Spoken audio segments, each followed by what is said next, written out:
Assalamualaikum warahmatullahi wabarakatuh.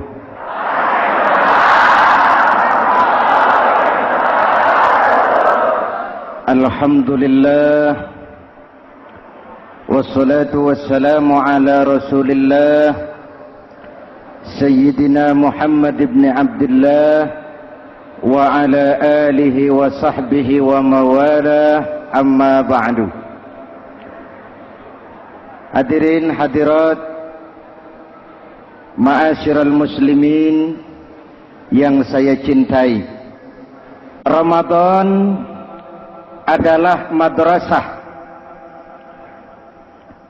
sekolah, tempat di mana kita banyak sekali belajar tentang hidup dan kehidupan, supaya kita lebih siap menghadapi hidup, supaya kita punya wawasan, supaya kita mampu melihat persoalan jauh ke depan, supaya kita tidak terjebak pada keuntungan sesaat tapi merugikan jangka panjang. Malam ini saya ingin mengajak kita semua melihat kurikulum Ramadan. Pelajaran apa yang diberikannya kepada kita?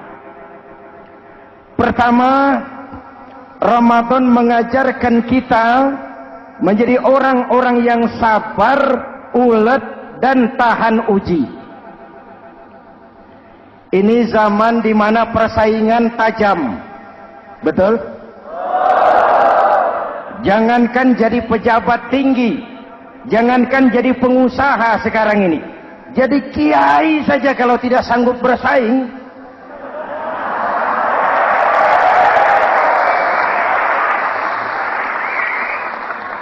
ini bahasa kasar tapi jujur. Karena orang sekarang hidup di zaman banyak pilihan. Akibat persaingan yang semakin tajam, orang sering kehilangan kesabaran. Kepengen cepat kaya, lalu tidak sabar. Makan renten, nipu orang, buka peternakan tuyul,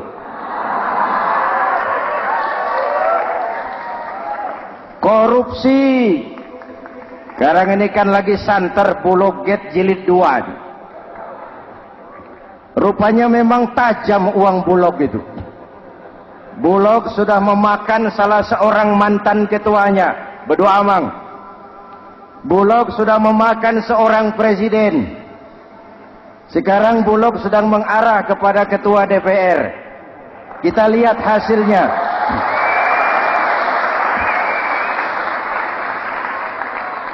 Tentu saja kita prihatin, karena kita tahu ekonomi kita sedang sulit.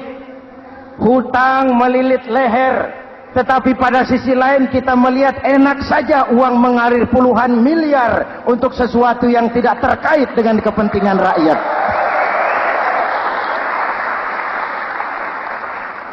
Karena itu puasa mendidik kita sabar, biar lapar melilit perut, biar haus mencekik tenggorokan. Kalau maghrib belum datang, jangan sentuh makanan, jangan ambil minuman. Sabar. Betul? Ada waktunya. Lalu lintas itu macet karena kendaraan besar tidak mau ngalah, kendaraan kecil tidak tahu diri. Betul? Antrian di pasar kacau karena yang sudah dapat nggak mau minggir, yang di belakang dorong-dorong. Betul? Dimanapun antrian kacau, Bung. Kalau yang sudah dapat mau dapat lagi, yang nunggu kelamaan, akhirnya dorong-dorongan, kacaulah kehidupan sosial. Puasa melatih kita sabar. Karena sebagai bangsa kita punya latar belakang sejarah. Kita ini bangsa yang ditempa oleh segala macam kesulitan. Kita 350 tahun dijajah Belanda, sulit. Setelah merdeka, kita dirongrong oleh berbagai macam pemberontakan, susah. Lalu PKI berontak, susah lagi. Lalu berdiri Orde Baru, lama-lama susah lagi. Orde Baru selesai, muncul reformasi, masih susah juga. Kita bangsa yang ditempa oleh kesulitan, bangsa yang tahan bantingan, bukan bangsa yang cengeng. Karena itu mari kita menjadi diri kita. Kita akan gagal kalau kita mau jadi orang lain. Kita akan gagal kalau kita hidup di bawah bayang-bayang orang lain. Jadilah kita diri kita sendiri. Sabar, ulet, dan tahan uji. Inilah kurikulum pertama dari pelaksanaan ibadah puasa. Sehingga dengan dibekali sifat sabar, kita bisa mengendalikan diri. Manusia hebatnya ya. Ayo kita banding-bandingkan. Malaikat, binatang, manusia. Malaikat tidak diberi nafsu, hanya diberi akal. Kalau malaikat tidak pernah salah, wajar. Jibril nggak pernah korupsi ayat.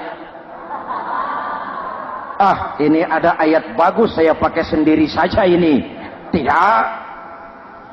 Malaikat maut tidak pernah salah address mencabut nyawa orang yang belum waktunya mati. Tidak pernah. Dan itu wajar. Malaikat makhluk tanpa alternatif. Secara instinktif dia diciptakan untuk taat.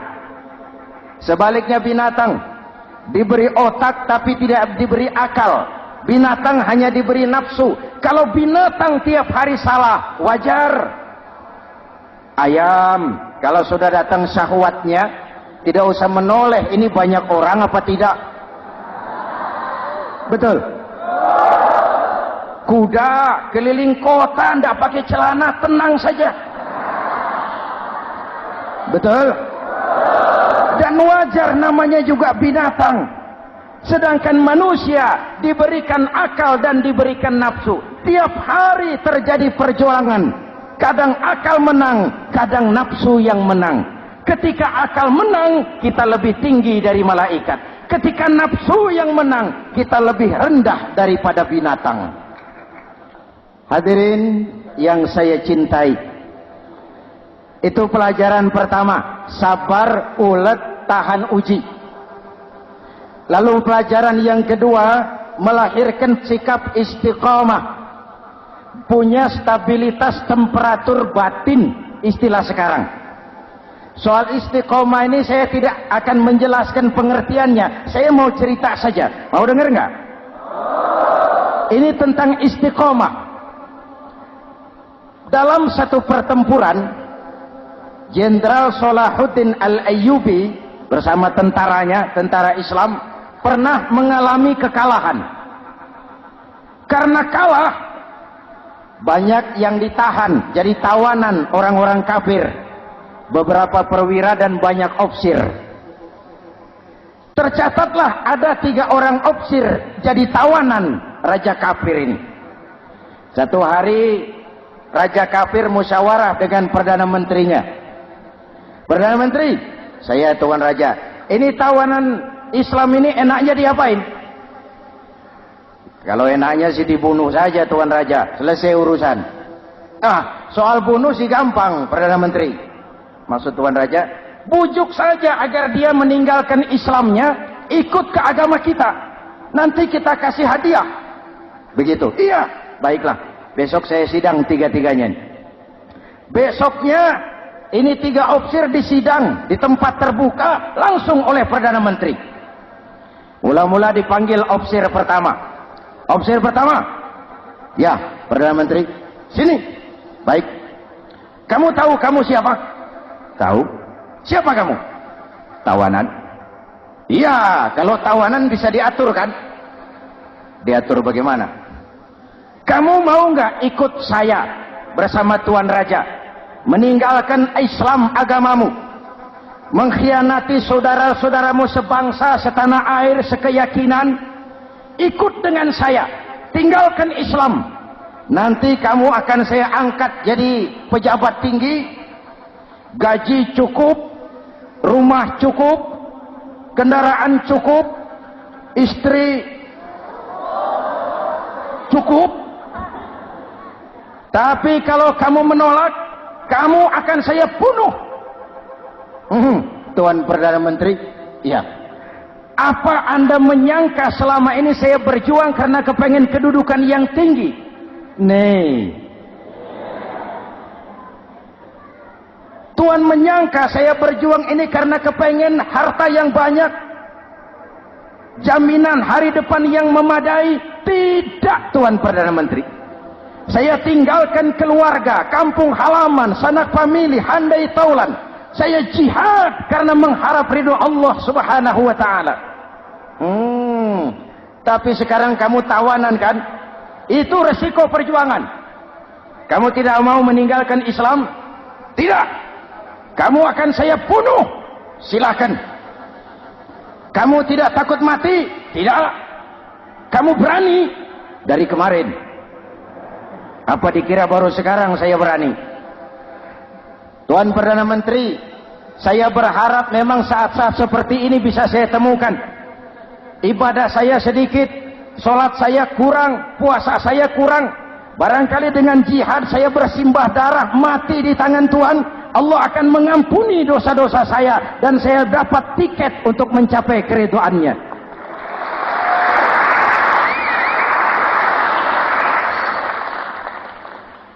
Gila kamu, biarin. Kalau ini Tuan anggap gila, saya bisa berbuat lebih gila dari ini. Saya bunuh kamu, bunuh. Algojo dipancung, dia. Ini terlepas kepalanya dari badannya, menggeluntung kepalanya ke bawah, jatuh bergelindingan. Itu kepala lepas dari badan, ngaji.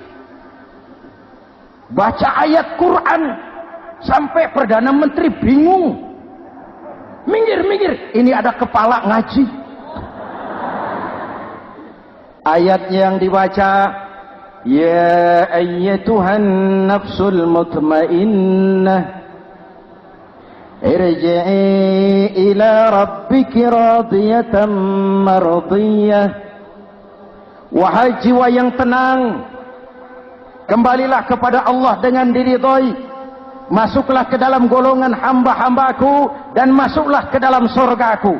Matanya terpejam rapat, bibirnya tersenyum. Dia gugur sebagai syahid karena membela keyakinan. Dia istiqamah, tidak goyah oleh tawaran jabatan dan kedudukan yang tinggi.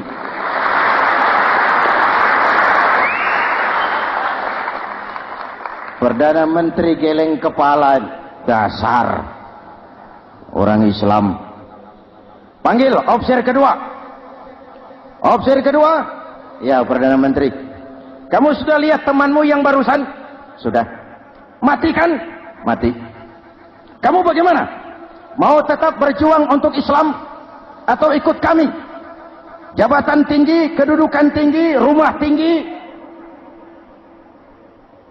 Bagaimana? Atau mau mati seperti teman kamu barusan? Sudah kamu pikir? Sudah, Perdana Menteri. Sudah apa? Sudah, jangan banyak omong. Maksud kamu apa? Saya sudah tidak sabar mau nyusul teman saya yang barusan itu.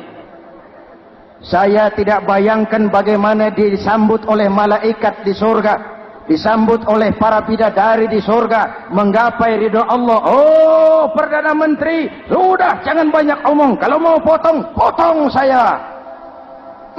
Perdana Menteri bilang ini lebih gila dari yang pertama itu. Yang pertama masih mau diajak ngomong, ini malah langsung minta disembelih. Ayo, Algojo, potong. Potong lagi. Dia terpisah lagi kepalanya dengan badan, jatuh ke bawah, menggeluntung, ngaji lagi. Ayatnya yang dibaca, wujuhun yawma izin nadirah ila rabbiha nazirah. Muka mereka hari itu berseri-seri kepada ridho Allah. Mereka memandang bibirnya senyum, matanya terpejam, dan dia ajal dengan husnul khatimah, mendapat syahid karena teguh punya keyakinan, istiqamah dalam perjuangan, tidak goyang, tidak mencela dan mencele.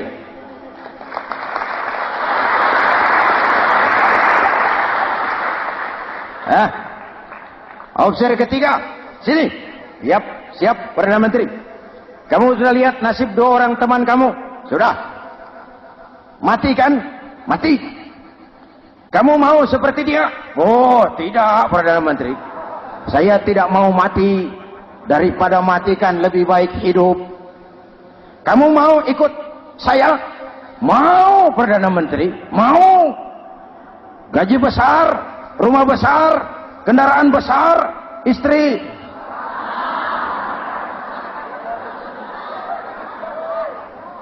Mau, Perdana Menteri, saya mau. Daripada tidak jadi apa-apa, kan lebih baik jadi apa-apa. Daripada tidak punya apa-apa, kan lebih baik punya apa-apa.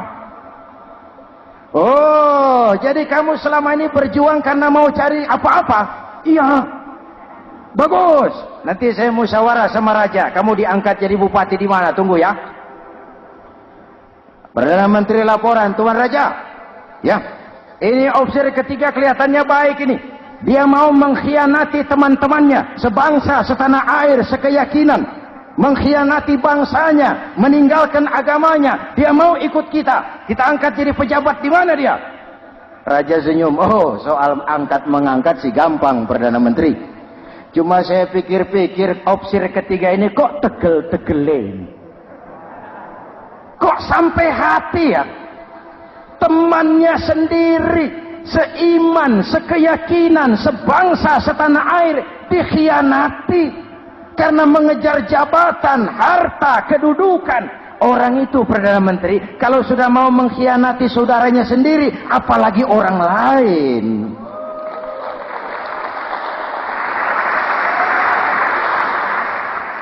Ini opsi ketiga, ini opsi bejat. Anda bayangkan temannya sendiri dikhianati. Nanti kalau ada kesempatan, kita ditikam dari belakang. Jadi bagaimana Tuan Raja? Malah kalau saya lihat yang 2 yang sudah mati itu orang hebat, Perdana Menteri. Punya pendirian, istiqamah. Malah kalau bisa yang 2 itu dihidupin lagi. Loh, dihidupin bagaimana Tuan Raja, sudah kadang mati. Jadi bagaimana ya opsi ketiga ini? Bunuh. Buat apa piara benalu jadi duri di kaki nanti? Bunuh. Baik, Perdana Menteri kembali. Opsi ketiga, siap Perdana Menteri. Saya jadi bupati di mana?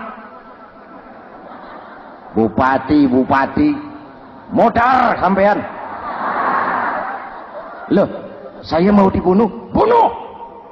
Katanya kalau ikut agama Tuan, meninggalkan agama kami, saya akan jadi pejabat tinggi. Kamu opsi bejat, kamu tidak punya pendirian. Saudaramu sendiri seagama kamu khianati, apalagi orang lain. Potongan kayak kamu jadi pejabat, rusak negara ini.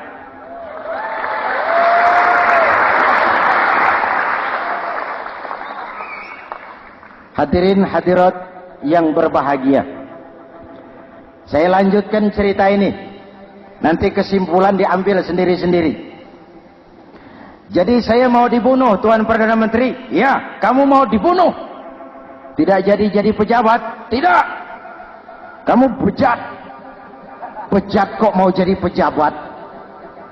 Nanti juga kalau kamu jadi pejabat, paling kerjamu memperkaya dirimu sendiri. Paling banter keluargamu dan golonganmu. Rakyat tetap saja tidak terurus.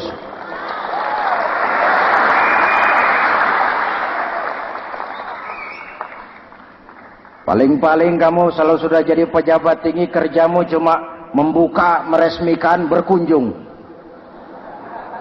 Berkunjung, meresmikan, membuka. Membuka, meresmikan, berkunjung. Lah kapan kamu ngurus rakyatnya? Bejat kamu. Jadi saya dibunuh. Bunuh.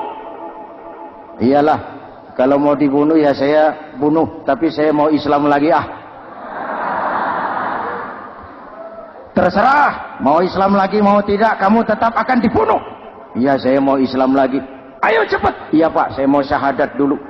Cepat. Iya Pak, asyhadu macet lehernya. Ayo cepat. Iya Pak, asyhadu tidak bisa mengucap syahadat. Ayo cepat. Iya Pak, asyhadu tidak tuntas mengucap syahadat, golok algojo keburu sampai di lehernya. Dia darah mancur, pisah kepala dengan badan, menggeluntung ke bawah. Ngaji lagi. Dia bekas santri, masih bisa ngaji. Cuma ayat yang dibaca lain sama dua temannya tadi. Ayat yang dibaca, afaman haqqa alaihi kalimatul azab, afaman haqqa alaihi kalimatul azab, afa anta tunkizu man finnar. Ini ayat yang dibaca. Orang yang memang sudah dapat vonis akan mendapat azab, bisakah kamu menyelamatkan dia dari neraka? Bertahun-tahun berjuang di bawah bendera Islam untuk kejayaan Islam. Di akhir hayatnya dia tergoda oleh kedudukan dan harta, oleh jabatan dan pangkat.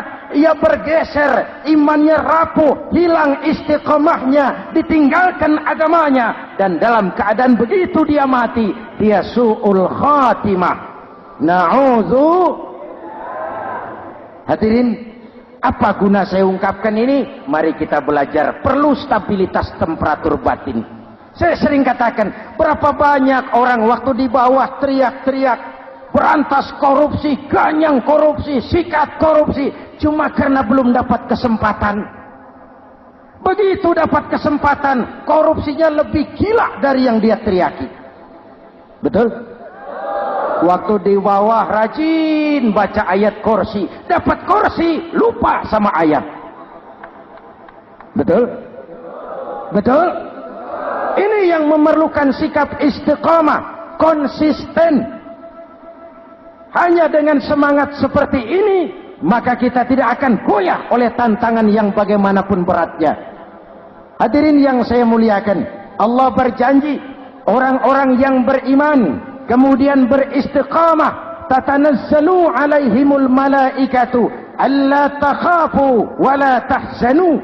Akan turun kepada mereka malaikat seraya berkata, kamu tidak usah takut, kamu tidak usah sedih. Allah akan memberikan pertolongan kepada orang-orang yang istiqamah. Ayo kita tetap istiqamah melaksanakan ibadah hanya kepada Allah Subhanahu wa ta'ala. Nah, yang ketiga, ikhlas. Allahumma lakasumtu, untuk engkau saya berpuasa. Orang mau puji atau tidak bukan soal, orang mau lihat atau tidak bukan soal. Kalau sudah berbuat, yang penting karena Allah saja. Keikhlasan itu, kalau amal kita adalah jasad, ikhlas adalah ruh. Saudara, hari Jumat jam 9 pagi sudah berangkat ke masjid. Apa tidak bagus? Bagus. Sarungnya baru. Samarinda kelas BHS. Sajadah tebal. Tasbih panjang. Jam 9 sudah berangkat. Iya. Padahal sholat jam 12. Betul. Apa pahalanya besar? Nanti dulu. Itu berangkat jam 9 itu maunya apa? Pameran sarung? Atau di dekat masjid ada janda? Atau apa? Disinilah peran keikhlasan. Keikhlasan itu bukan kata. Malah kalau kita, saya ikhlas loh, biasanya tidak ikhlas kalau sudah ngomong begitu. Ikhlas itu amalan batin. Puasa ini menyelamatkan kita dari penyakit riya. Saya ingatkan Al-Ghazali bilang penyakit dua macam, penyakit zahir dan batin. Bedanya apa? Pertama, penyakit zahir yang punya lebih tahu dari orang lain. Tapi penyakit batin orang lain lebih tahu dari yang punya. Kalau kita punya kanker darah tinggi, kita tahu, orang lain tidak. Tapi kalau kita sombong, hasut, dengki, orang lain kadang-kadang lebih tahu dari kita yang punya. Betul? Yang kedua yang dahsyat, sehebat-hebatnya penyakit zahir cuma merusak dunia.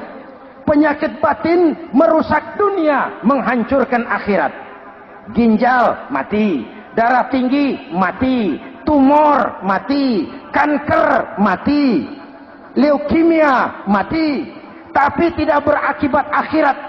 Tidak ada penduduk neraka ditanya, kenapa kamu masuk neraka? Tumor, Pak. Tidak ada. Tidak ada. Sehebat-hebatnya penyakit zahir cuma merusak dunia, tapi penyakit batin merusak dunia, menghancurkan akhirat.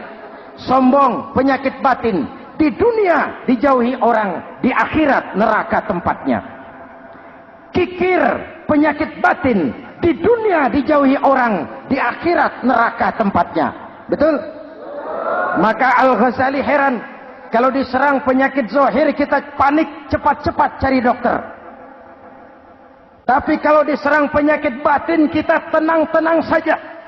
Padahal penyakit batin merusak dunia dan lebih hebat lagi menghancurkan akhirat. Maka puasa melahirkan keikhlasan. Agar di dalam melaksanakan ibadah cuma kita dan Allah saja. Inilah jiwa dan semangat yang sekarang ini pun sudah mulai menjadi langka. Semuanya karena akhirnya yang subur mental penjilat. Sumuhun dawuh, pasukan kulunuun, barisan asal bapak seneng, pasukan kumaha juragan wae, organisasi oke bos. Kita miskin dengan orang-orang yang punya prinsip, yang berani berkata ya terhadap yang benar, sanggup berkata tidak terhadap yang tidak benar, apa dan bagaimanapun resikonya. Kita terlalu kaya dengan barisan asal bapak seneng, pasukan oke bos, organisasi kumaha juragan wae, dan kita miskin dengan orang-orang yang punya kepribadian yang tegar dan istiqomah apapun resiko yang dihadapinya. Jadi dengan keluar dari sekolah Ramadan, semangat keikhlasan makin tumbuh dalam hidup dan kehidupan kita. Ibu bapak hadirin hadirat yang berbahagia, itulah makanya puasa disebut ibadah sirriyah, ibadah abstrak, cuma kita dan Allah saja yang tahu. Ini lebih mendorong semangat keikhlasan. Kata Imam Al-Ghazali, "An-nas kulluhum mauta illa al-alimun, wal-alimuna niyamun illa al-amilun, wal-amiluna mughtarruna illa al-mukhlisun."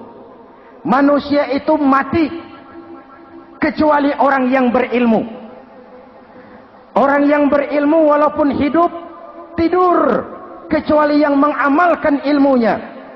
Dan orang yang mengamalkan ilmunya banyak yang tertipu kecuali yang ikhlas di dalam mengamalkan ilmunya. Manusia mati kecuali yang berilmu. Yang berilmu walaupun hidup tidur kecuali yang mengamalkan ilmunya. Yang mengamalkan ilmunya banyak yang tertipu, menyangka amalnya sudah banyak, sholatnya sudah hebat, zakatnya sudah luar biasa, jihadnya sudah mantap. Banyak yang tertipu kecuali yang ikhlas di dalam mengamalkan ilmunya. Jadi amal tanpa ikhlas, jasad tanpa ruh. Itulah makanya nuansa Ramadan dengan ibadah puasa mengembangkan semangat keikhlasan di antara kita semua. Mari kita baca doa sama-sama munajat, mohon pertolongan Allah agar kita diselamatkan dari penyakit riya dan ditumbuhkan semangat keikhlasan. Ala hadhihi niyyah wa ila hadratin nabi. Al-Fatihah.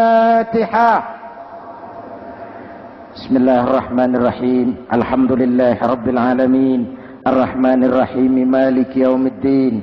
Iyyaka na'budu wa iyyaka nasta'in. Ihdinas siratal mustaqim. Siratal ladzina an'amta 'alaihim ghairil maghdubi 'alaihim waladdallin. Amin. Bismillahirrahmanirrahim. Amin. Alhamdulillahi rabbil alamin. اللهم صل وسلم وبارك على سيدنا محمد وعلى آله وصحبه أجمعين. اللهم اجعل جمعنا هذا جمعا مرحوما وتفرقنا من بعضه تفرقا معصوما. اللهم اجعل جمعنا هذا جمعا مشكورا وتفرقنا من بعضه تفرقا مغفورا. اللهم اجعلنا من السعداء المقبولين ولا تجعلنا من الأشقياء المردودين. ربنا تقبل منا صلاتنا وصيامنا وقيامنا وتخشعنا وتعبدنا وتضرعنا وتمم تقصيرنا برحمتك يا أرحم الراحمين. اللهم أصلح من في صلاحه صلاح المسلمين. اللهم أهلك من في هلاكه صلاح المسلمين. Ya Allah, dengan sepenuh perasaan dan pengharapan, dengan segala keremahan dan kerendahan, kami bermohon kepadamu, berikan kami kekuatan zahir dan batin, berikan kami kesabaran dan ketabahan, sikap istiqamah dalam mengarungi hidup yang penuh ujian ini. Karuniakan kepada kami pemimpin-pemimpin yang takut kepadamu dan sayang kepada kami. Rabbana hab lana min azwajina dzurriyyatina qurrata a'yun waj'alna lil muttaqina imama. Afdalu ma qultuhu ana wan nabiyyuna min qabli. La ilaha illallah.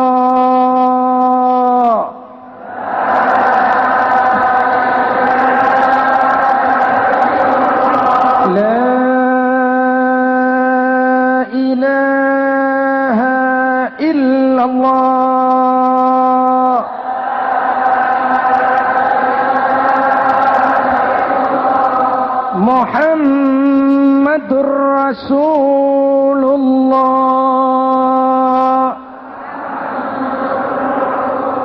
Amin. Kalimatu haqqin 'alaiha nahya wa 'alaiha namut wa 'alaiha wa biha nub'atsu insyaallah minal aminin birahmatika ya arhamar rahimin. Sallallahu ala sayyidina Muhammadin wa ala alihi wa sahbihi ajma'in. Ana rabbika rabbil izzati amma yasifun. Salamun alal mursalin walhamdulillahi rabbil alamin. Assalamualaikum warahmatullahi wabarakatuh.